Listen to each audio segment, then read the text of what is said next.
ये सिर्फ गलती से मेरे पास ना आना। अब गुरुजी ने जो चीज आपको दिखानी है वो गुरुजी ने आपको दिखा देनी है। अब गुरुजी की ब्लेसिंग है, आपको टाइमिंग देते हैं देखने के लिए। तो मैं पास जाके बैठ गया। एज ए ह्यूमन हम क्या सोचते हैं, हमारा दिमाग सबसे ऊपर है, बाकी सब तो पीछे हैं। तो मैं जैसे ही उससे छबीला के पास बैठा, मैं कहा छबीला एक काम करना, तू मुक्की छोड़ना, मैं शुरू करूंगा ताकि रिदम ना टूट जाए, गुरुजी समाधि से बाहर ना आ जाएं। गुरुजी को थोड़ी मालूम है कौन मुक्की मार रहा है, गुरुजी समाधि में है। तो उसने मुक्की छोड़ी, मैंने शुरू की। इमीडिएटली गुरु से कौन, तो मैंने कहा गुरुजी मैं नरेंद्र। तू कदम आया, तो मैंने कहा गुरुजी मैं हो गया, थोड़ा टाइम हो गया। चाय प्रसाद होगी, मैं कहा चल मार मुक्की फिर। तो मुक्की मारनी शुरू हो गई। अब मुझे भी ऑफिस ही वापस जाना था और शाम को 5 बजे जलंधर मंदिर पहुंचना था। गुरुजी के स्नान करने के बाद वहां पहुंचना था, चाय प्रसाद के टाइम पे, सब चीजों के टाइम पे। तो जैसे चलते चलते 2:30 बज गए, 2:30 बजते बजते तो अब मुझे मैं घड़ी देखूं तो गुरु का चल रहा मुक्की मार, लगता तो मुक्की मार। 3 बज गए। काम कर, पैरा नीचे बड़ी बर्निंग हो रही है। गुरुजी ने शॉर्ट पहना हुआ था, बनैन पहनी हुई थी और सॉक्स पहनी हुई थी ब्लैक रंग की। इसे नरेंद्र एक काम कर, मेरे पैरा नीचे बर्निंग हो रही है, पैरों के नीचे मालिश करनी शुरू कर दे। तो मैंने पांव के नीचे मालिश करनी शुरू की। जैसे ही पांव के नीचे मालिश शुरू की तो ही से कम करे यार, तेन दिखाइए तेरा गुरु की चीज है, ये कम कर, मेरे पैर दियां फिंगर्स दब गलियां, उंगलियां दब। तो जैसे ही मैंने उनको फिंगर्स को दबाना शुरू किया, 5 मिनट निकले, 3:15 का टाइम हो चुका था, गुरुजी ने स्नान के लिए जाना था। तो इसी इमीडिएटली उन्होंने पैर को हिलाकर नहीं कम कर, मेरे पैर का अंगूठा दब गला, कल कले अंगूठे के जोर ला जिन्ना जोर ला सकता। तो जैसे ही मैंने उनके अंगूठे को दबाना शुरू किया तो सॉक्स के बीच में से एक अमृत के फाउंटेन बाहर गिरने शुरू हो गए। जैसे लाइक हम गाय को धोते हैं, दूध निकलता है, तो गुरुजी के अंगूठे में से फाउंटेन बाहर निकलने शुरू हो गए अमृत के। मतलब 1 से 1.5 फुट का कारपेट गीला हो गया, गुरुजी की पूरी सॉक्स गीली हो गई, मेरे हाथ गीले हो गए। तो अब उतना हार्ड कर दिया अपने अंगूठे को उन्होंने कि उसको प्रेस करना मुश्किल हो गया।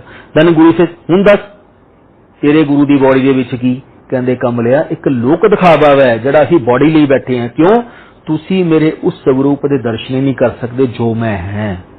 मेरी बॉडी दे विच तां ब्लड भी है नहीं, मेरी पूरी बॉडी दे विच अमृत भरिया हुआ है। कहते मैनू ना गर्मी लगे ना सर्दी लगे, मैनू कदे पसीना भी नहीं आता। तो उसके बाद गुरुजी का माथा टेका, अपनी गलतियों की माफी मांगी।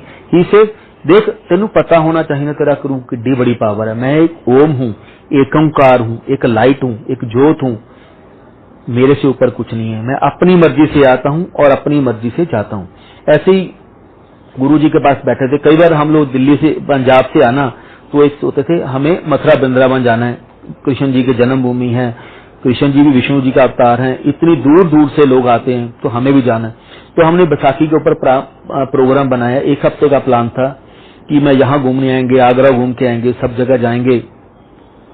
तो लेकिन उस दिन बाइक की तबीयत खराब हो गई। जब तक गुरुजी आपको ना चाहें आप कहीं नहीं जा सकते। तो मैंने वहां वो प्रोग्राम कैंसिल हो गया। फिर हमने 15-20 दिन महीने के बाद प्रोग्राम बनाया कि हम लोग सैटरडे को आएंगे, बड़े मंदिर में गेस्ट हाउस में रुकते थे।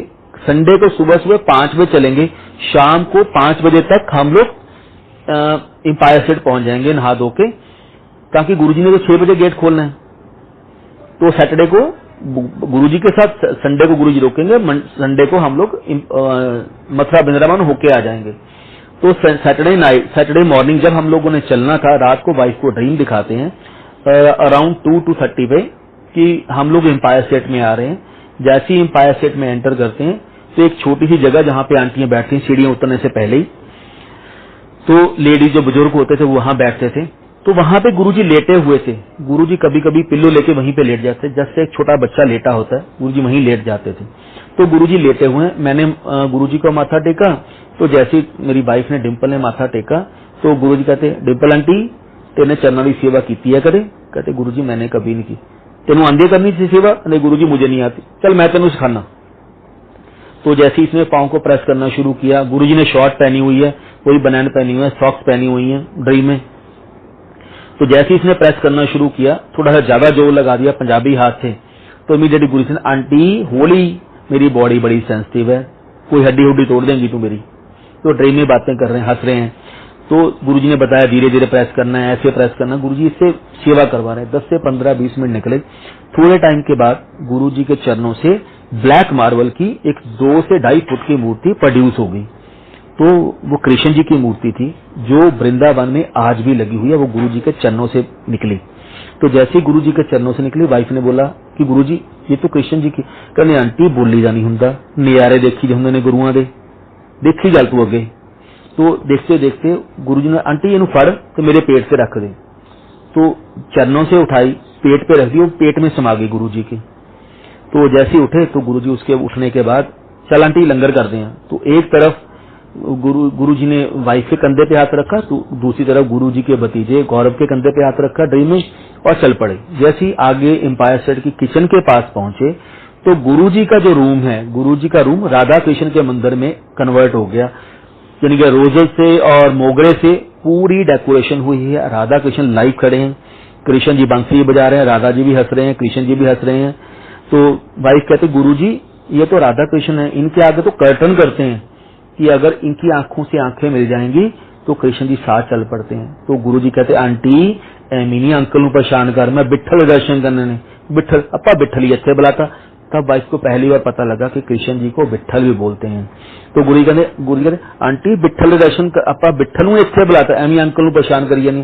कहते आंटी 33 लाख देवी देवतियां दा वास तेरे गुरु दे अंदर है, मेरे तो बाहर कोई नहीं। ਇਹ ਰਾਧਾ ਕ੍ਰਿਸ਼ਨ ਤਾਂ ਮੇਰੇ ਦਰਸ਼ਨਾਂ ਨੂੰ ਤਰਸਦੇ ਨੇ ਜਿਨ੍ਹਾਂ ਨੂੰ ਤੂੰ ਮਿਲਣ ਚੱਲੀ ਸੀ। ਤੂੰ ਬੋਲ ਕਿਹਨੂੰ ਮਿਲਣਾ ਹੈ, ਆਪਾਂ ਤੈਨੂੰ ਉਹਦੇ ਦਰਸ਼ਨ ਕਰਵਾ ਦੇਵਾਂਗੇ। ਕਹਿੰਦੇ ਆਂਟੀ सब कुछ मेरे विच है, मेरे तो बाहर कुछ नहीं। गुरु थैंक यू, जय गुरु जी। लेकिन गुरु जी पे सिर्फ एक ही है, विश्वास रखना सीखो, ट्रस्ट करो, डायरेक्ट कनेक्शन बनाने की कोशिश करो। वहां पे कोई भी मीडिएटर नहीं है जो आपको मीडिएशन से आगे मिलवा देगा। गुरु से कनेक्शन आपने खुद बनाना है, कोई आपसे कनेक्शन नहीं बनवा सकता।